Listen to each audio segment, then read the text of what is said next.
सोमनाथाय नमः। ॐ मल्लिकार्जुनाय नमः। ॐ महाकालेश्वराय नमः। ॐ ओंकारेश्वराय नमः। ॐ वैद्यनाथाय नमः। ॐ भीमशंकराय नमः। ॐ रामेश्वराय नमः।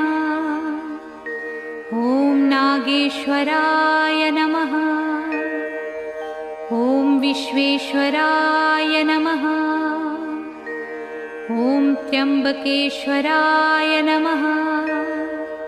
ॐ केदारेश्वराय नमः। ॐ भुस्मेश्वराय नमः।